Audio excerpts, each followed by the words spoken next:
Buen día, amados hermanos, ¿cómo están? Que el Señor le bendiga.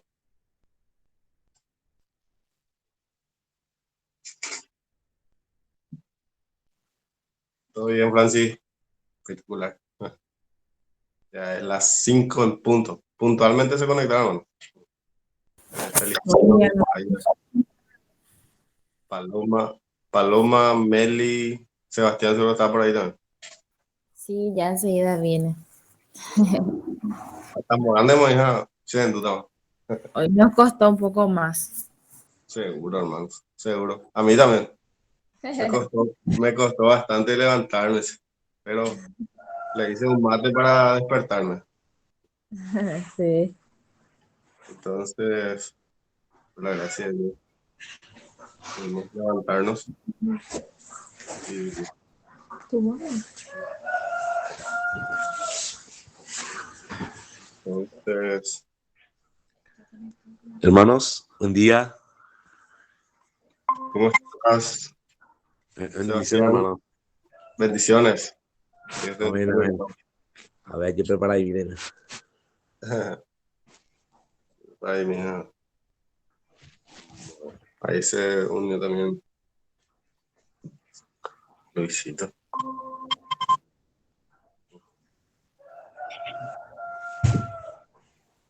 Luisito.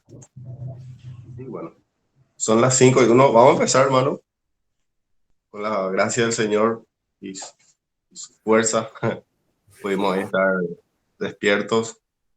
Nos despertamos y gracias a Dios. Entonces, empezamos con una oración y ya después damos nuestra lectura. Amén. Oro, voy a orar.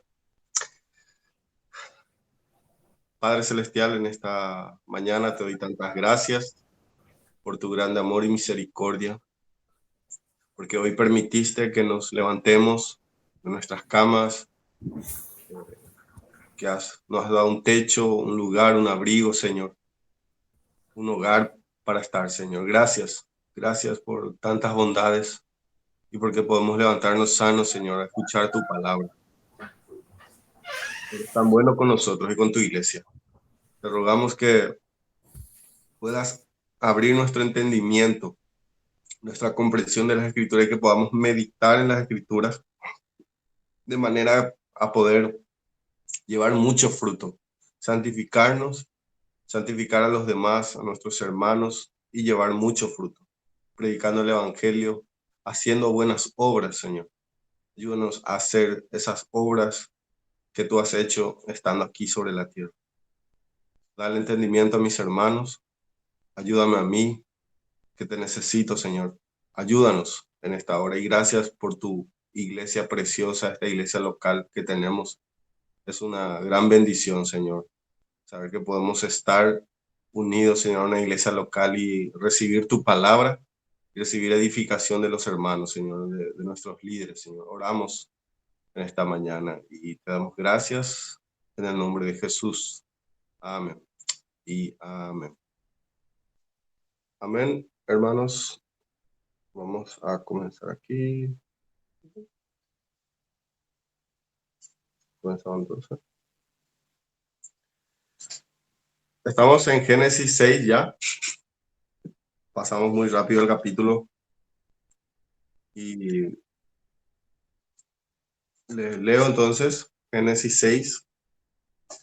Dice así: aconteció que cuando comenzaron los hombres a multiplicarse sobre la faz de la tierra, les nacieron hijas, y viendo los hijos de Dios que las hijas de los hombres eran hermosas, tomaron para sí mujeres, escogiendo entre todas.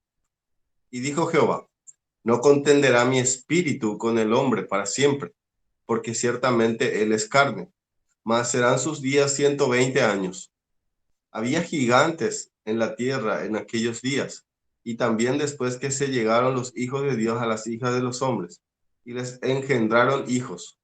Estos fueron los valientes que desde la antigüedad fueron varones de renombre. Y vio Jehová que la maldad de los hombres era mucha en la tierra, y que todo designio de los pensamientos del corazón de ellos era de continuo solamente el mal. Y se arrepintió Jehová de haber hecho hombre en la tierra, y le dolió en su corazón. Y dijo Jehová: raeré de sobre la faz de la tierra a los hombres que he creado, desde el hombre hasta la bestia, y hasta el reptil y las aves del cielo, pues me arrepiento de haberlos hecho. Pero Noé halló gracia ante los ojos de Jehová. Estas son las generaciones de Noé. Noé, varón justo, era perfecto en sus generaciones. Con Dios caminó Noé. Y engendró Noé 3 hijos, Sem, a Cam y a Jafet. Y se corrompió la tierra delante de Dios, y estaba la tierra llena de violencia. Y miró Dios la tierra, y aquí que estaba corrompida, y que toda carne había corrompido su camino sobre la faz, sobre la tierra. Dijo pues Dios a Noé: he decidido el fin de todo ser, porque la tierra está llena de violencia a causa de ellos, y he aquí que yo los destruiré con la tierra.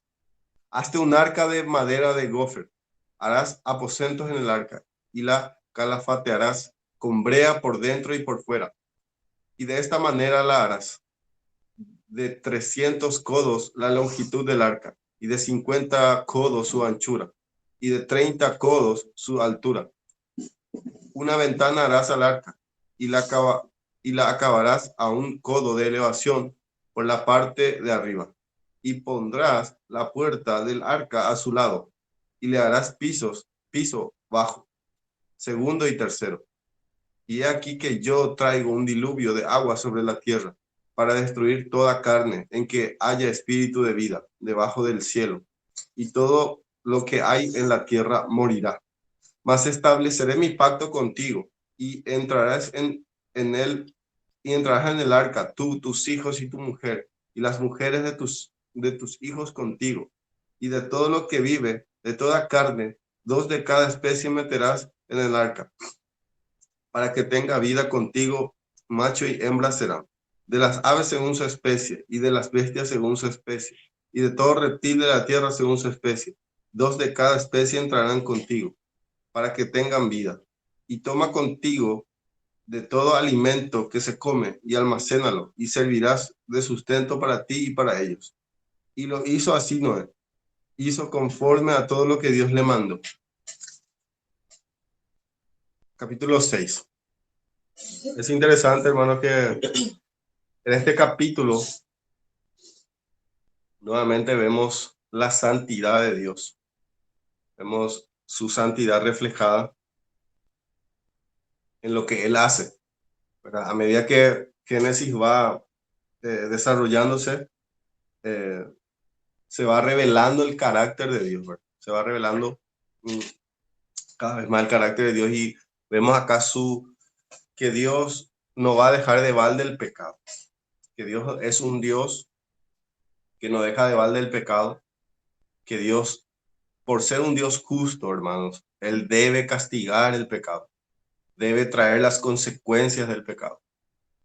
Entonces, Dios decide, al ver la multiplicación de los hombres, al ver que los hombres iban creciendo sobre la faz de la tierra en número, también la maldad se multiplicaba.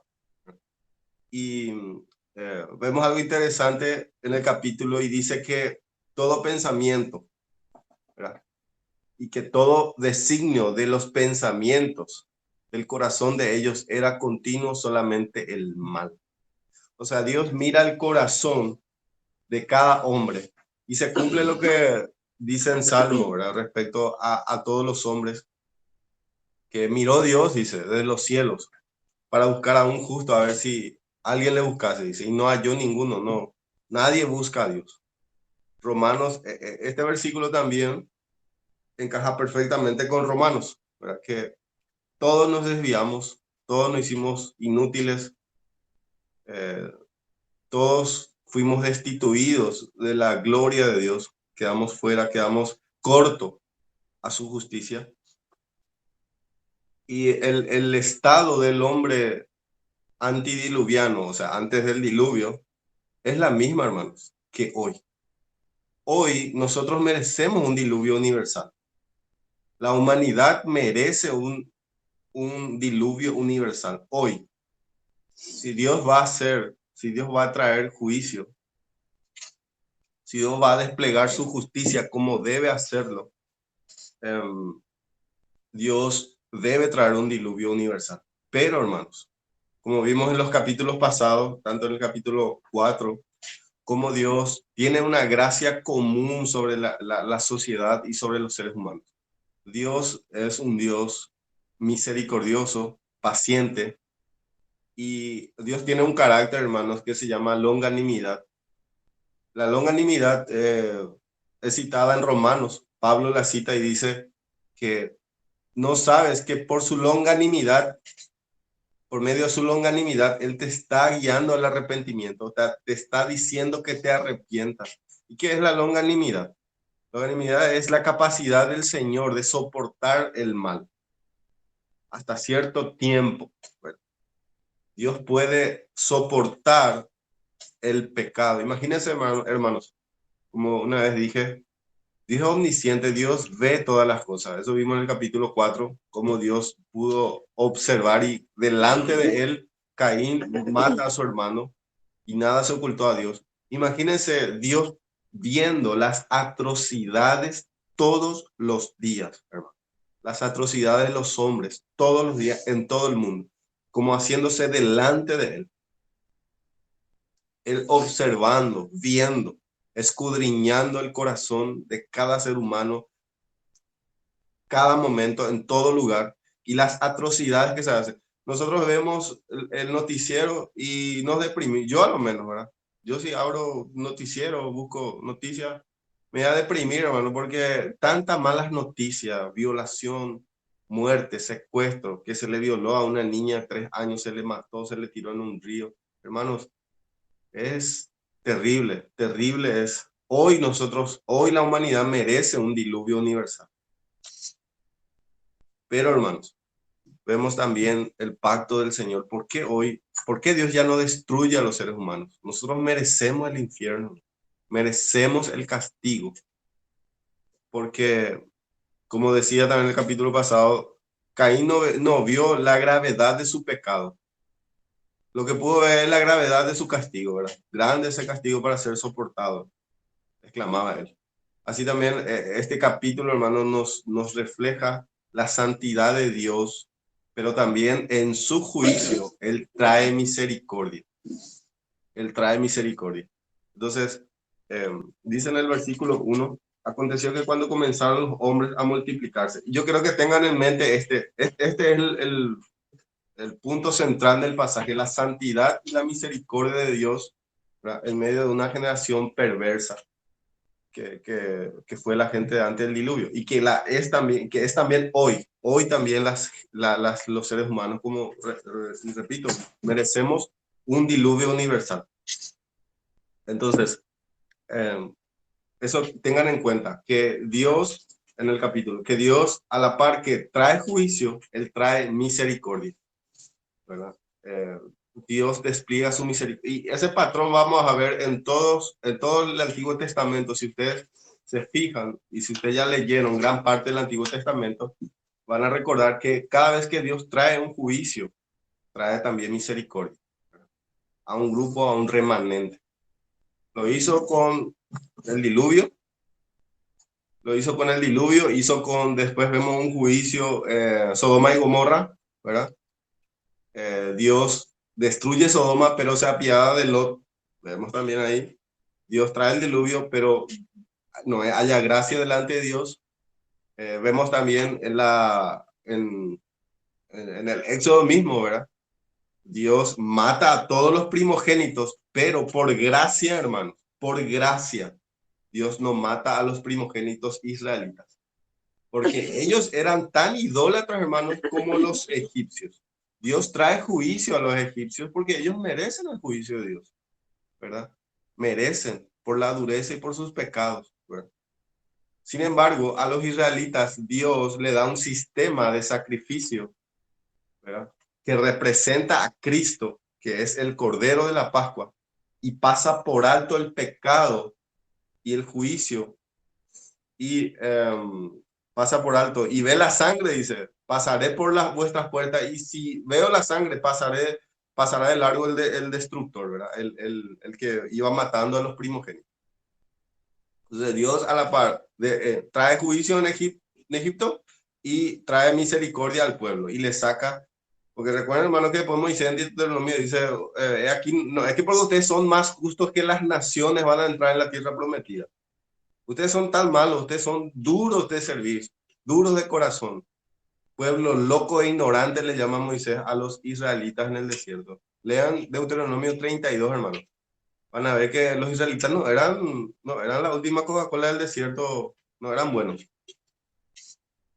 Así como todos los personajes también de la Biblia que fueron escogidos por gracia. Noé tampoco, ¿verdad? Apenas un capítulo después vamos a ver la borrachera de Noé que tomó y se embriagó, se desnudó, ¿verdad? Y todo eso. Entonces, vemos, hermanos, las gracias de Dios actuando en un mundo de pecado, en un mundo tan perverso. ¿Por qué su gracia actuando en medio de nosotros, hermanos? Porque Él ha prometido una simiente que va, en el cual serán benditas todas las naciones, en esa simiente que es nuestro amado Señor Jesucristo. Entonces, dice acá que los hombres comenzaron a multiplicarse sobre la faz de la tierra y les nacieron hijas. Y dice, y viendo los hijos de Dios que las hijas de los hombres eran hermosas, tomaron para sí mujeres, escogiendo de entre todas. Bueno, acá voy a hacer un paréntesis, ¿verdad? Porque siempre cuando se lee, o la mayoría de las veces, yo buscando ayer un poco de información acerca de también el capítulo 6, si bien ya tengo una postura respecto a qué se refiere este pasaje, pero se puede diferir porque es segundo plano, hermano. Es segundo plano respecto al detalle de quiénes son los hijos de Dios, ¿verdad? Y generalmente, y no tenemos que hacer eso, y eso dije, hermanos, eso mencioné creo que en los devocionales pasados, de que no debemos perder el foco del capítulo por detalles secundarios, ¿verdad? Y es este caso. Este caso, nosotros no sabemos con exactitud. Moisés no explica quiénes son los hijos de Dios, ¿verdad? Si bien se puede especular, muchos especulan que son ángeles, ya que hay libros apócrifos del Antiguo Testamento, tanto como, por ejemplo, el libro de Enoch, ¿verdad? Que hace toda una trama, toda una historia alrededor de estos versículos, ¿verdad? Que los hijos de Dios vieron que las hijas de los hombres eran hermosas, que eran ángeles que abandonaron su morada, ¿verdad? Para venir y tomar cuerpo físico y tomar mujeres, ¿verdad? Y que al tomar a las mujeres, esos hijos que le nacieron a las mujeres son los gigantes, y que esos gigantes eran hombres que dominaban la tierra en la época y cosas así, ¿verdad? Entonces, esa es una postura, ¿verdad? Incluso aluden que Pedro habla acerca de eso, que los ángeles que no, tanto Pedro como Judas, tanto los ángeles que no guardaron su morada y abandonaron, ¿verdad? Pero tampoco es muy explícito ese pasaje de Pedro y de Judas. Si bien apuntan o parece que asimila eso, no es explícito, ¿verdad? Y esta es la otra postura que habla viendo el contexto de Génesis, y es la que yo tengo, hermanos, yo creo que, pero si erramos eso, hermanos, no se preocupen, ¿verdad? Si habían sido ahora ángeles, ¿verdad? Después nos vamos al cielo y el Señor nos enseña que eran ángeles, qué sé yo, los que bajaron del cielo y se unieron con las mujeres, no importa, pero por el contexto, siempre, hermanos, cuando leemos la Biblia, es importantísimo tener el contexto en mente, ¿verdad? No centrarnos en el versículo, solo en el versículo. ¿Y por qué digo que yo creo que son los hijos de esa descendencia justa, las hijas que se mezclaron, o sea, perdón, esos hijos de Dios son, digamos, esa descendencia justa que viene de Set, ¿verdad? Vemos que Dios le dio instrucciones a Abraham, por ejemplo, de no tomar mujer cananea, ¿verdad? Que si él quería caminar en justicia, si él quería caminar con Dios y si él tenía su fe puesta en Dios, él no iba a dejar que sus hijos tomen o su hijo tome una mujer de Canaán. ¿Por qué, hermanos? porque eran idólatras. Entonces, en la época ya del diluvio había mucha idolatría, ¿verdad? Porque la idolatría está ligada al corazón del hombre. Entonces, como decía Calvino, nuestro corazón es una fábrica de ídolos, ¿verdad? Poneme yo diría así, ¿verdad? Poneme un corazón humano y te pondré un corazón idólatra. Todos los seres humanos son idólatras, hermano. Todos. Algunos de alguna manera más y otra manera, otro menos. Con mayor intensidad o con menor intensidad. Pero todos son idólatras. ¿Por qué, hermanos? Porque si no adoran un Dios o un ídolo o un santo, eh, como lo hacen los católicos, adoran el dinero, hermano. Adoran el dinero. Y si no adoran el dinero, adoran su reputación o viven para sí mismos, ¿verdad? O sea, el hombre, cuando Dios es quitado el centro, sí o sí, ese trono del corazón del hombre tiene que ser ocupado por algo o por alguien. Ese alguien puede ser él mismo, su trabajo, sus hijos. Entonces, por eso dice Juan, hijitos míos, huid de los ídolos, cuidado de la idolatría, huyan de los ídolos, ¿verdad? Entonces, ellos eran idólatras, hermanos, los antediluvianos. Y eh, entonces dice el versículo, ¿verdad? O sea, yo personalmente creo, hermanos, volviendo al tema, que son los hijos de los justos, que vieron mujeres que eran realmente mujeres idólatras y se juntaron con ella. Entonces, la raza justa que venía desde Set se corrompió también, fue corrompida, ¿verdad? O sea que es muy similar a lo que Jesucristo dice, ¿verdad? Que en los últimos tiempos habrá la apostasía. O sea, cuando llega la apostasía, hermano, la apostasía es ya el colmo, ya es digamos, el clímax de la maldad. Cuando personas mismas que confiesan una fe en Cristo eh, se van apartando de esa verdad, se corrompe. Entonces, que la apostasía llega a un clímax, ¿verdad? Entonces, acá, hermanos, llegó a un clímax la apostasía. Yo había mencionado que desde la creación, desde que Adán fue creado hasta el diluvio, pasaron 1650 años aproximadamente. Imagínense todo ese lapso, hermanos, es muchísimo, muchos años son. ¿Cuántos años Dios soportó? Y en estos primeros capítulos de Génesis se cree, hermano, que se cubre casi un tercio de la historia de la humanidad, ¿verdad? Un 30% de toda la historia de la humanidad. Pero Génesis, como dije, su idea no es darnos detalles de ese mundo, ni qué pasó cómo fue Adán, cuántos hijos tuvo, no. Dios lo que quiere, la línea de pensamiento, la idea del Espíritu Santo es seguir ya una línea justa hasta llegar a Abraham. Y si se fijan, hermanos, en los capítulos, Génesis tiene dos divisiones grandes, que desde el capítulo 1 hasta el capítulo 11 se nombra la creación, la caída, los hombres, digamos, la universalidad, ¿verdad? De dónde vienen todas las razas, hasta el capítulo 11. Del capítulo 12 al 50 creo que tiene Génesis, no recuerdo bien. Hasta en los últimos capítulos de Génesis trata ya de la familia, trata ya de la descendencia de Abraham y de sus hijos. De Abraham, o sea, todo el relato cubre a Abraham, a Jacob y a José. Isaac muy poco, hermano. Isaac muy poco se habla de él, pero sí está dentro también de la línea justa. Pero lo que más relato ocupan son estos tres personajes, ¿verdad? Abraham, Jacob y José. Entonces, vemos, hermanos, que Génesis está dividido en dos partes. Y volviendo al tema eso es lo que es mi postura, hasta ahí puedo decir para no perder mucho tiempo respecto a los hijos de Dios, ¿verdad? Porque hay también acá ¿cuál es mi argumento? Para hacer rapidito, hermano. Dice, viendo los hijos de Dios que las hijas de los hombres, los hijos de Dios eran justamente la descendencia justa, que eran hermosas y tomaron para sí mujeres, escogiendo entre todas. Y dijo Jehová, otra cosa, hermano, esta postura es la menos aceptada, la que yo tengo, la que tenemos muchos hermanos, ¿verdad?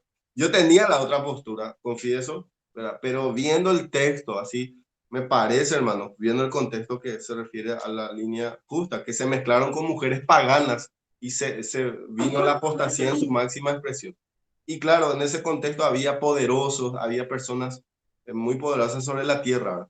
Había gigantes, a la palabra gigante acá en Nefilín que se usa la misma palabra para describir a Goliat también, ¿verdad? Por eso que eran grandes en estatura y todo eso. Bueno, entonces, dice, y dijo Jehová, no contendrá mi espíritu. Y acá, hermano, este versículo es el que menos se interpreta, ¿verdad? Porque acá lo que atrapa la atención es el tema de los hijos de Dios. Pero nosotros tenemos que ir por lo importante. Lo importante acá es lo que dice el versículo 3. Y dijo Jehová, no contenderá mi espíritu con el hombre para siempre, porque ciertamente él es carne, mas serán sus días 120 años. Vemos aquí, hermanos, el carácter de longanimidad de Dios, diciendo, mi longanimidad tiene un límite. Mi gracia común para los hombres tiene un límite, ¿verdad? Yo tengo que traer justicia. No contenderá mi espíritu para siempre con el hombre pecador, ¿verdad? Entonces, Dios a todos los hombres les da un lapso de tiempo, hermano, para que se arrepientan. Todos los hombres viven un lapso de tiempo. Y Dios hasta cierto punto, hasta cierto tiempo, tolera el pecado del hombre, luego ya trae juicio, muere, va al infierno. Es lo que le espera a todo pecador que no se arrepiente y va a ir al infierno. Y cuando nosotros entendamos, hermano, yo sé que de este lado de la eternidad hay muchas cosas que no vemos nosotros con los anteojos de Dios, las cosas como Dios ve la maldad. Por eso dice, mis pensamientos son más altos que el vuestro. Dios mira diferente, Dios tiene una perspectiva diferente de la maldad del hombre. Nosotros no podemos ver la maldad del hombre, ¿verdad? Nosotros no podemos ver. Nosotros, qué sé yo, se me va a cruzar un violador delante de mí y resulta ser que ese violador era muy amable, ¿verdad? ¿Quién va a creer, hermano, que tal persona es un violador, que tiene un monstruo dentro, hermano? No sé si recuerdan, y acá creo que Sebastián conoce también la historia de eh, Ted Bundy. Ted Bundy creo que fue un asesino en serie, hermano. Mató mujeres, violó y mató mujeres, no sé cuántas mujeres. El tipo era un carismático. Cuando hablaba le atrapaba a las mujeres. Uno vas a creer que era un desquiciado, hermano, que viola y mataba mujeres. Y incluso cuando le atraparon a él, descubrieron ya que él era el asesino de muchas mujeres. Él se hizo ser su propio abogado. Él se hizo ser su propio abogado en su caso, en su audiencia. Hermanos, el hombre merece el infierno. El hombre, nosotros no vemos nomás esa maldad dentro. Hitler, ¿quién iba a pensar? Nació Hitler, ¿verdad? Tenía 4 o 5 años. ¿Quién iba a creer que dentro de ese niñito había un monstruo, hermano, que iba a matar no sé cuántos, más de 30 millones de personas, iba a matar casi 80 millones junto con la guerra en la época, hermano? El hombre tiene una potencialidad de maldad y la historia, hermanos, la historia respalda eso.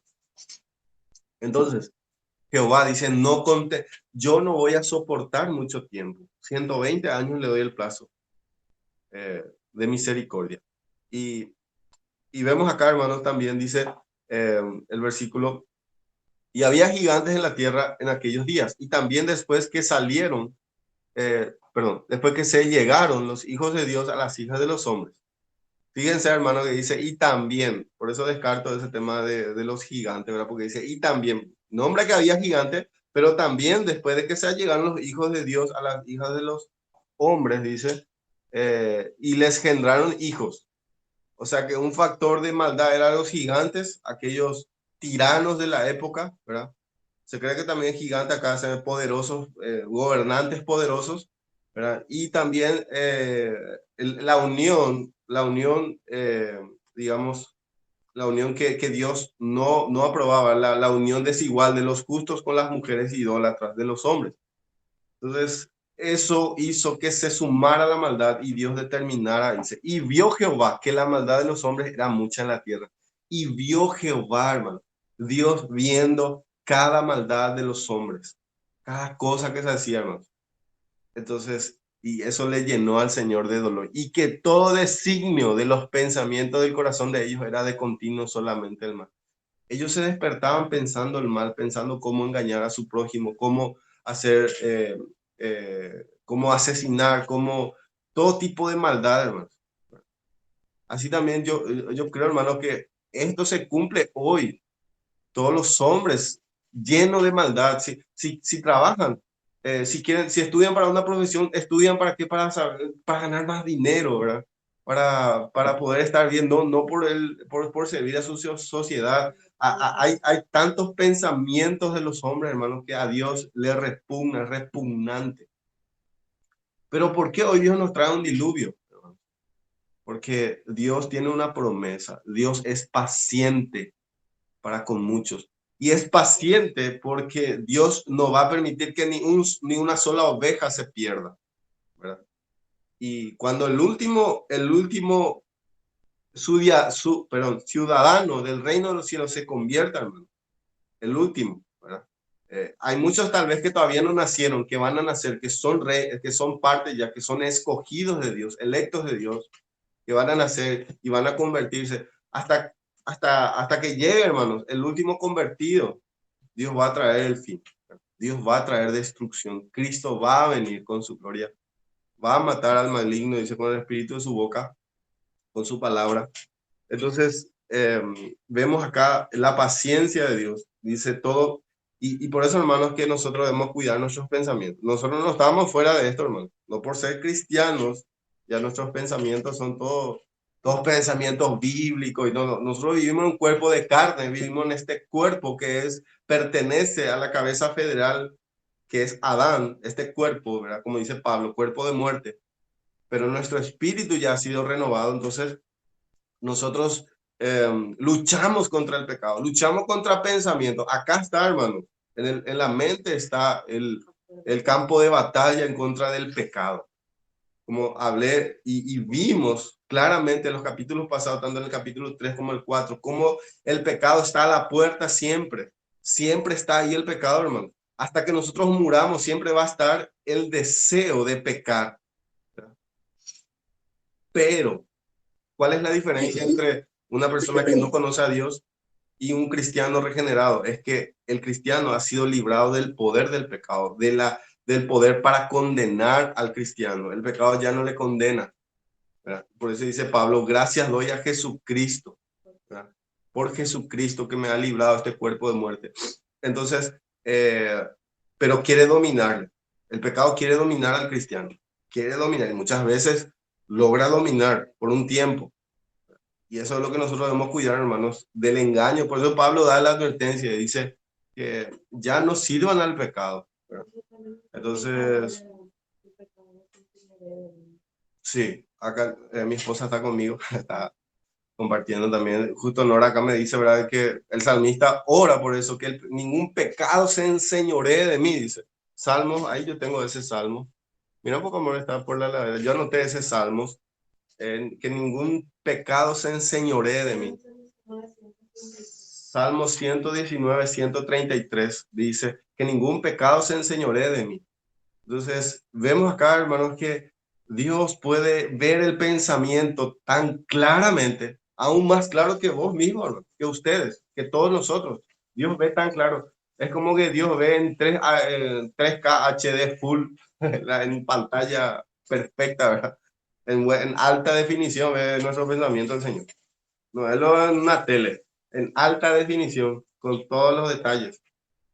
Y a pesar de eso, el Señor nos ama en Cristo. ¿Por qué? Porque Dios satisfizo su justicia en la muerte de Cristo.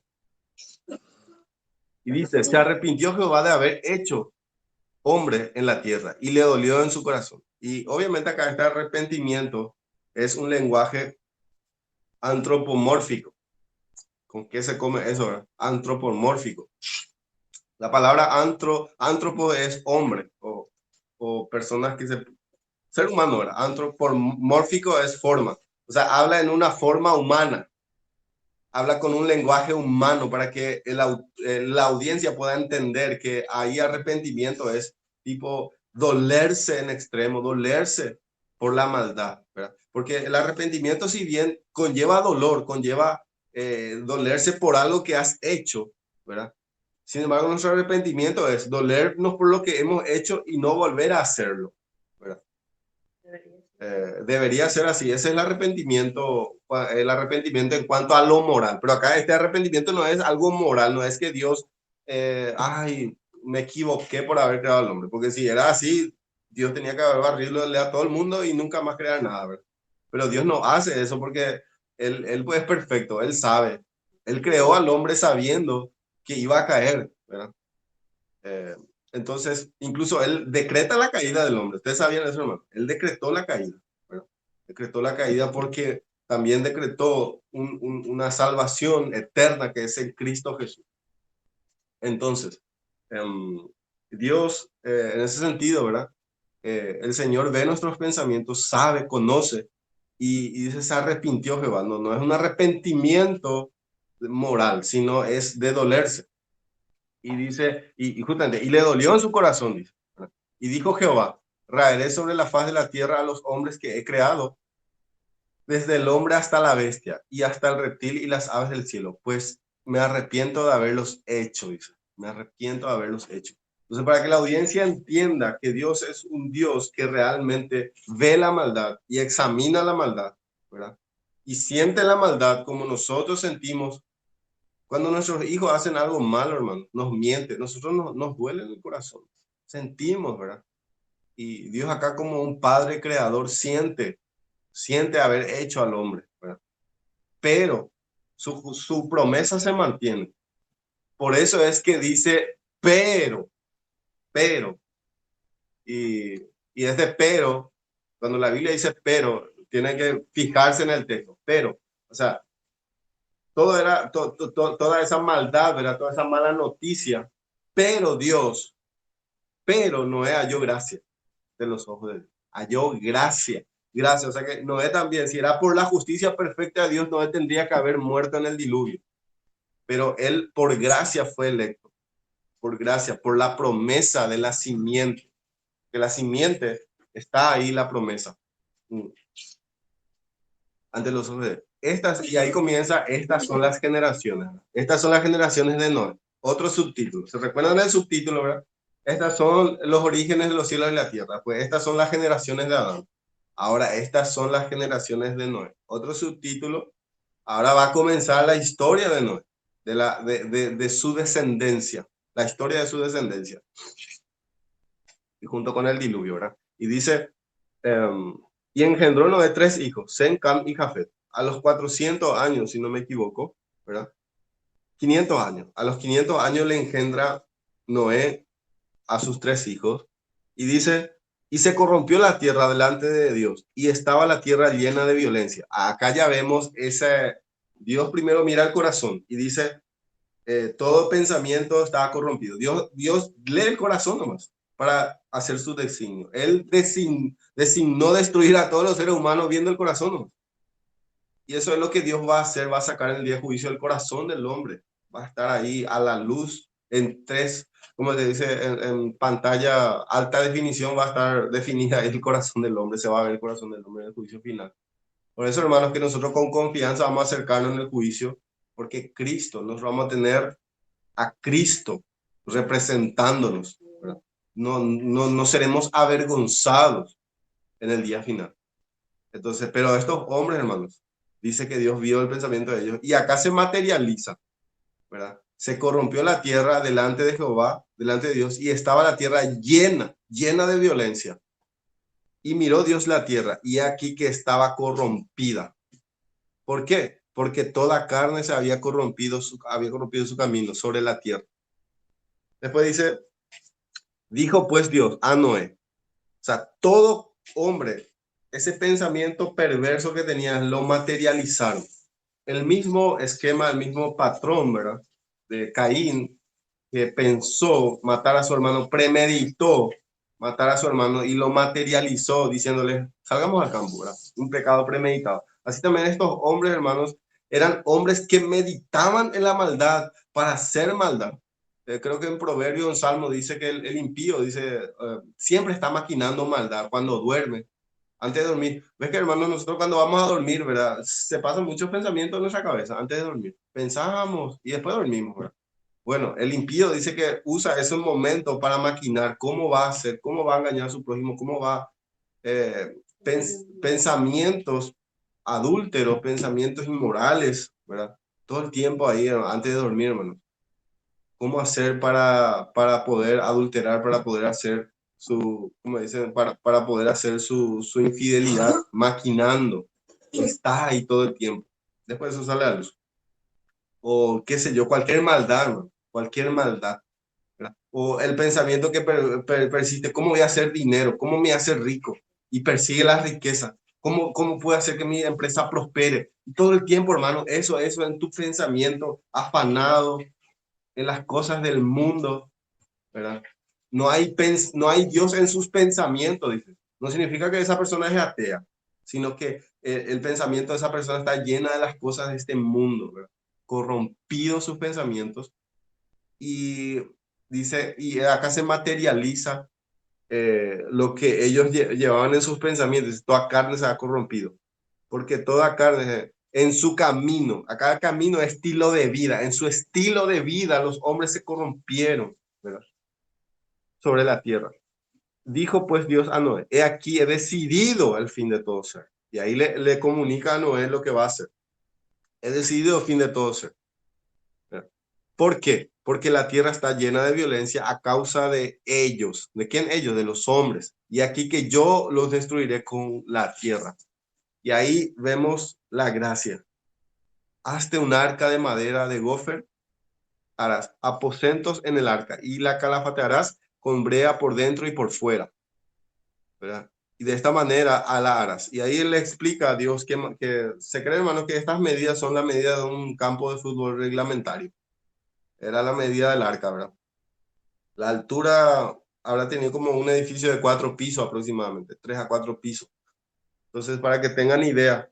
Y la iglesia primitiva, hermanos, veía este arca como un símbolo, como una figura de Cristo. Y tienen razón, hermanos. Yo creo que este arca representa y apunta a Cristo, la gracia de Cristo, ¿verdad?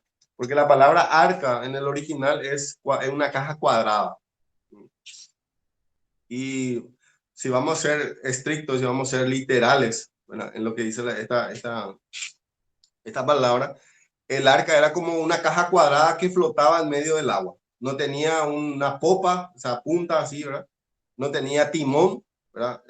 No era un barco, en realidad. Era una caja cuadrada donde tenía que caber todos los animales y con pisos, ¿verdad? ¿Y por qué no tenía timón? Y me gustó esta la reflexión de un pastor, no me recuerdo quién era, ¿verdad? Pero el timón, ¿por qué no tenía? Porque el que dirigía el arca en medio del diluvio era Dios. Dios era el que movía el arca, Dios era el que dirigía ese arca, ¿verdad? Noé no tenía un timón, no es que Noé estaba ahí, le dijo, solamente Noé lo que vas a hacer es poner una ventanita arriba. ¿Para qué? Para que vos sepas si ya paró el diluvio. Eso. Y una puerta. Y dice que Dios cerró la puerta. Eso vamos a ver en nuestro capítulo. Entonces, ese arca, hermanos, representa a Cristo, ¿verdad? Que por eso es que nosotros debemos predicar a Cristo. Somos como Noé antes del diluvio, somos pregoneros de justicia. Dice la Biblia que Noé era pregonero, y la palabra pregonero era predicador o era el mensajero de justicia. El que pregona, el que avisa, Dios va a traer un diluvio, arrepiéntanse, va a traer un diluvio, vengan al arca, estoy preparando un arca. Está loco, ¿no? Que nunca jamás llovió en la época, ¿verdad? Nadie vio una lluvia, una gota de lluvia en la época, pero no es por fe hizo el arca. Y 120 años, el periodo de 120 años, hermano. Entonces, dice acá, y ahí le da justamente las medidas, 300 codos de longitud del arca, de 50 codos de anchura y de 30 su altura. Entonces, vemos acá, ¿verdad? Que la medida. Y aquí yo traigo un diluvio de agua sobre la tierra para destruir toda carne en que haya espíritu de vida debajo del cielo y todo lo que haya en la tierra. Y fíjense acá la gracia, hermano. Mas estableceré mi pacto contigo y entrarás en el arca tú, tus hijos, tu mujer y las mujeres de tus hijos. Y de todo lo que vive, de toda carne, de 2 cada especie meterás en el arca para que tengan vida contigo. Macho y hembra serán. Mas estableceré mi pacto contigo. Ese pacto tiene sustento en la promesa de Génesis 3, de la simiente. Yo voy a conservarte, Noé. Mi pacto estará contigo, ese pacto, y ese pacto va a tener su peculiaridad, ¿verdad? Pero ese pacto se centra, hermano, en el pacto, en la promesa de la simiente. Y le dice acá que todas tus mujeres, tus hijos y las mujeres de tu hijo entrarán. ¿verdad? Eso para mantener la especie. Dios va a mantener la especie humana y también la especie animal, ¿verdad?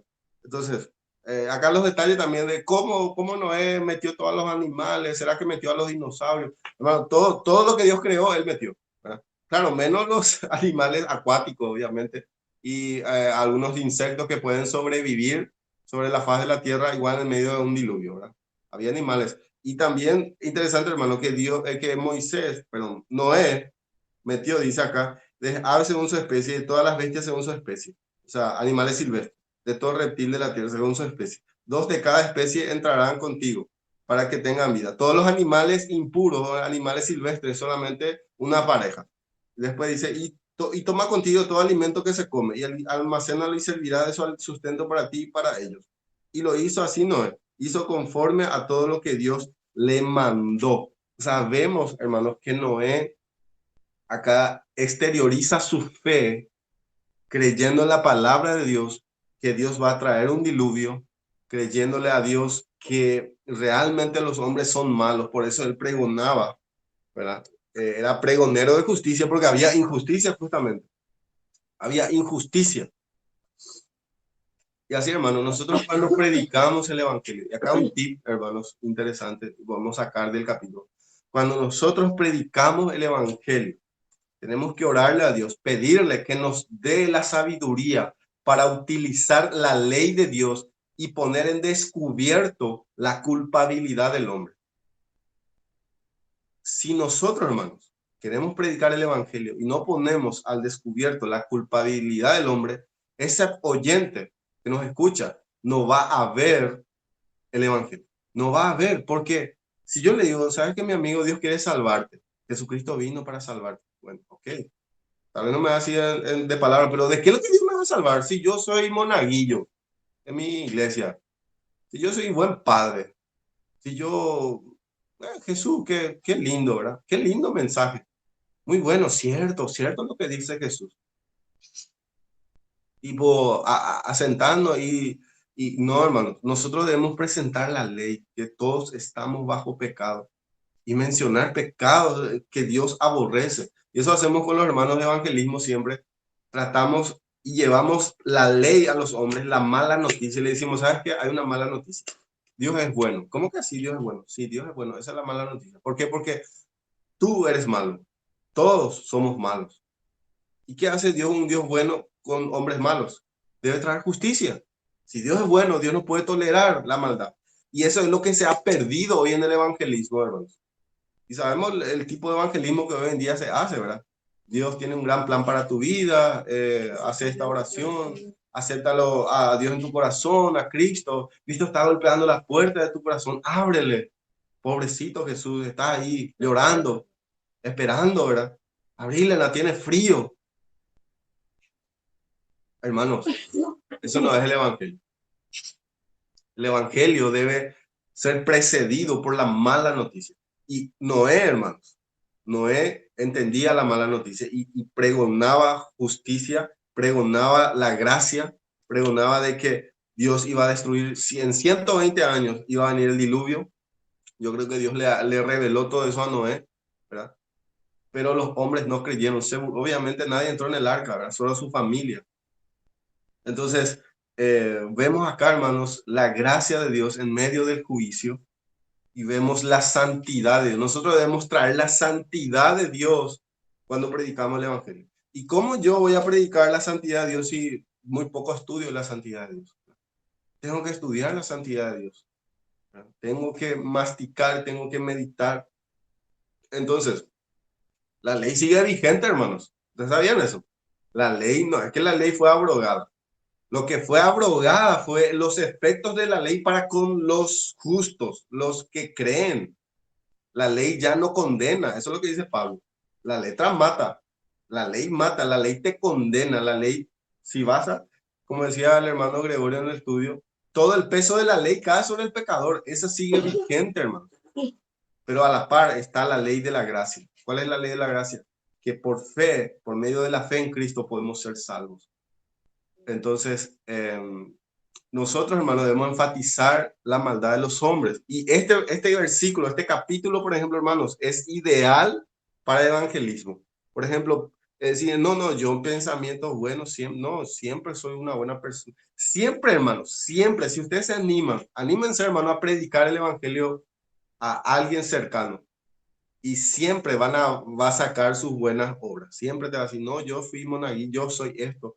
Cierto, es como que se va a querer presentar bueno, porque nadie puede presentar su lado malo, ¿verdad? Imposible va a ser que te diga, sí, cierto, yo soy malo, yo soy, no. Nosotros vamos a tratar de derribar eso. Entonces, para cerrar el capítulo, vemos aquí, hermanos, qué aplicación a nuestras vidas. Muchísimas aplicaciones hay aquí. El punto central del pasaje es la santidad de Dios en el juicio y su santidad en cuanto a gracia y juicio, ¿verdad? Vemos que Dios, a la par que trae juicio, trae gracia, ¿verdad? Trae gracia para con los escogidos, eh, basándose en su plan, basándose en su promesa del pasado, en su promesa en Génesis. Entonces, eso vemos. Y también una aplicación interesante, el tema de nuestros pensamientos. Cómo nosotros lidiamos con nuestros pensamientos. Nosotros tenemos también de continuo mal, aparecen, brotan pensamientos que nosotros no queremos que broten. De repente salta un pensamiento que vos ni pensaste a, pensar, ¿verdad? Valga la redundancia. Salta pensamiento. Entonces, Dios en su gracia nos va a ayudar, hermanos, a controlar esos pensamientos. No permitan, hermanos, que persista pensamientos de pecado en su mente. Por eso necesitamos la meditación diaria. ¿Por qué? Porque así purgamos esos pensamientos. Porque si persiste, hermanos, pensamientos de pecado, eso va a salir a luz tarde o temprano. Se va a concretar, ¿verdad? Sea cual sea pensamiento. Entonces, todos tenemos lucha con los pensamientos, todos, ¿verdad? No hay ninguno solo. Y también podemos sacar acá la aplicación del establecimiento del pacto de Dios. Toda gracia, hermanos, toda gracia que Dios da al hombre tiene su base en un pacto, sí o sí, ¿verdad? Sí o sí. Y acá vemos el pacto de gracia con Noé, el pacto que Dios no va a volver a destruir más la tierra a pesar de la maldad del hombre. Y eso vamos a ver en el capítulo siguiente. A pesar de la maldad del hombre, Dios ya no va a destruir la tierra. ¿Por qué? ¿Porque Dios cambió de opinión? No. Porque Dios ha determinado traer a la simiente, ¿verdad? Y que de esas naciones, de cada nación perversa, malvada que existe sobre la tierra, porque dice en Isaías que Dios está airada con todas las naciones. La ira de Dios está sobre todas las naciones, dice. Pero en cada nación Dios tiene su remanente, hermano, su pueblo. Acá en Paraguay, nosotros somos el remanente, hermano. Nosotros somos del reino. Toda, por eso dice, de toda lengua, tribu, nación. En Brasil hay un remanente, en Argentina hay un remanente del pueblo de Dios, ¿verdad? No hablo de denominaciones o de grupos de iglesias. No, en cada iglesia tal vez hay iglesias que ninguno son salvos, todos de la prosperidad, qué sé yo, ¿verdad? Solo Dios sabe eso, solo Dios puede saber precisamente cuánta gente son salvas hoy, y que son de su, en cada país. Entonces, hermanos, Dios establece su pacto con Noé en base a la gracia. Si alguien quiere, ya estamos terminando, hermanos. Si alguien quiere preguntar algo, acotar algo, está abierta el micrófono, el foro, pregunta y respuesta.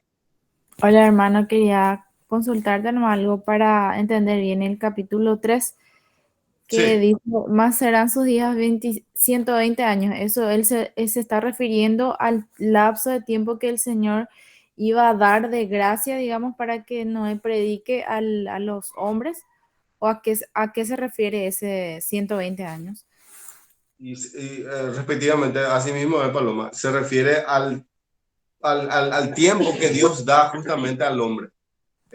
Cuando Dios, justamente si se fijan, si hacen un conteo, cuando Matusalén muere, hermanos, después que Matusalén muere, viene el diluvio. Eh, el Lamec muere antes que el papá de Noé, antes de Matusalén. Matusalén vive más y Matusalén muere y trae el diluvio del Señor, porque Matusalén está dentro de la línea justa. Entonces, esos 120 años son el lapso de tiempo que Dios da de gracia a los hombres para que los hombres puedan venir a Noé, oír su predicación y creer y entrar en el arca. Entonces, Hoy día es, digamos, llevando nuestros días Entonces eso es como que mientras el hombre esté vivo, cada día es un día que De tiene de gracia, gracia para arrepentirse. de gracia. Así mismo es. Eh, También ese 120 años representa, como decía acá Nora, mi esposa, representa la gracia de Dios, que tiene un límite. Eso es lo que está diciendo de ahí. Hasta 120 años nomás le voy a dar tiempo, casi a que se arrepienta. Y tal vez no sabía ese tiempo, o puede ser que no también, ¿verdad? Porque Dios no tiene por qué revelar sus obras, ¿verdad? Sus decretos, pero podría ser que sí, puede ser que no, no sabemos. Pero el punto aquí es que no contenderá más con mis para siempre, porque ciertamente el hombre es carne. Más serán sus días 120 años. A partir de ese decreto, 120 años. Parece ser también que se refiere a que los hombres ya no van a vivir más de 120 años, pero en realidad no se puede ajustar a esa realidad. ¿Por qué? Porque Sem, Cam y Jafet, que son hombres que sobrevivieron al diluvio, vivieron más años, ¿verdad? Vivieron casi, creo que 800 años. Y como dije, incluso uno de los hijos de Noé fue contemporáneo de Jacob. Cuando Jacob tenía 53 años aproximadamente, Seth muere, ¿verdad? Porque se dice, fue contemporáneo, imagínense. Entonces, si vamos a interpretar de que esos 120 años es el año de vida máxima de los hombres, no se puede aplicar porque también Abraham vivió 140 años, ciento y algo años, ¿verdad? Isaac vivió también más de 120 años. Moisés alcanzó 120 años, creo que un poco más, ¿verdad? Entonces no se aplica a esa interpretación. A mi punto, viendo el texto, no es forzar el texto, más bien parece decir claramente, desde el momento que Dios decreta hasta el diluvio, habrá 120 años. Y pasaron, en todo el capítulo pasa 120 años, hermano, rápido, ¿verdad? Después el capítulo 7 ya habla del diluvio. ¿Ya? Y fíjense que Dios va a traer en una fecha exacta, va a ser muy exacta la fecha. Fue un día de reposo, fue un sábado que Dios trajo el diluvio, fue un sábado. Ahí va a decir nada, qué día fue, ¿verdad? En qué mes. Eso vamos a leer. Entonces, respondí tu pregunta, Paloma. Sí, sí, hermano, muchas gracias. A ver, mi hermana. Y si alguien más quiere acotar, preguntar, claro. Así continuamos, oramos para cerrar. Y eso, mis hermanos, espero que haya sido bendición. Continuamos con Génesis, es un libro fundamental para ir cerrando, hermanos. Decirle que Génesis, ¿verdad? Como decía Salvador Gómez, el pastor, si Génesis no estaba, hermano, imagínense si la Biblia comenzaba en Éxodo. Comenzaba el relato con que había un pueblo en Éxodo y ese pueblo no iba a tener sentido, hermano. Y el evangelio no iba a tener sustento. Pablo nos iba a decir quién era Adán, la cabeza federal. O sea que Génesis es fundamental, hermano. No sé cuántas veces se cita Génesis en el Nuevo Testamento. Creo que, si no me equivoco, tanto Génesis como Isaías son los libros que más se citan en el Nuevo Testamento. O sea, tiene una importancia enorme el libro de Génesis. Por eso es que debemos leerlo, hermano, y debemos masticarlo y meditarlo. Y así, hermano, espero haber sido de bendición para ustedes. Y gracias por conectarse. Vamos a orar para cerrar y después continúo yo para los que quieran compartir, si quieren quedarse más, ya depende de ustedes, están liberados. Amén. Oramos entonces. Señor, te doy gracias en esta mañana por este devocional, Señor. Gracias porque nos estás ayudando con el hábito de meditar en tu palabra por la mañana. No es fácil, no es fácil hacerlo, Señor, pero en tu gracia podemos con tu fuerza, con tu potencia y comenzar el día. No hay mejor forma de comenzar el día con alimentarnos con tu palabra y recordar tu palabra. En cada momento, Señor, del día, te damos tantas gracias y te rogamos que podamos ir viendo tu santidad y vemos en este capítulo tu santidad, que tú no tolerarás para siempre el pecado. Traerás juicio, Señor. Pero en ese juicio traes misericordia. Y en esa misericordia es la que se manifiesta la gracia de Cristo. Te damos tantas gracias por tu Hijo, porque así también, como en el diluvio trajiste juicio, pero también misericordia. En la cruz vemos juicio sobre tu Hijo, Señor. Castigo sobre tu Hijo, pero a la par misericordia a todos aquellos que habrían de creer en ese sacrificio. Trajiste misericordia, como dice el Señor tu palabra, la justicia y la paz se besaron, dice. Se encontraron la misericordia y la justicia. Hoy tú puedes ser por medio de Cristo, por medio de su sacrificio perfecto, puedes ser justo y a la vez misericordioso. Porque un juez, como decía el Señor Abraham, ¿acaso el juez de la tierra no ha de hacer justicia? Así también, Señor, eres justo, Señor, en perdonar. Tu perdón no es injusto, no es que tú guardas bajo la alfombra nuestros pecados. Tú sacas, Señor, y esa suciedad has puesto sobre tu Hijo, Señor. Ese pecado nauseabundo la cargó tu Hijo, Señor. Y Él cargó la culpa. Él cargó, Señor, el sentirse solo, el sentirse abandonado por tu gracia. Y eso es lo que todo pecador experimentará en el infierno, Señor, si no se arrepiente. El abandono de Dios, el abandono de su gracia común, el abandono de su misericordia, el abandono de esa gracia común que tú das todos los días al pecado. Y muchas veces el pecador se engaña y cree, Señor, de que porque le va bien, tú estás con ellos. Tienen el pensamiento de Asaf, que ¿por qué le va bien a los impíos? Porque ellos creen, Señor, ellos creen que les va bien porque tú estás con ellos. Es mentira, Señor.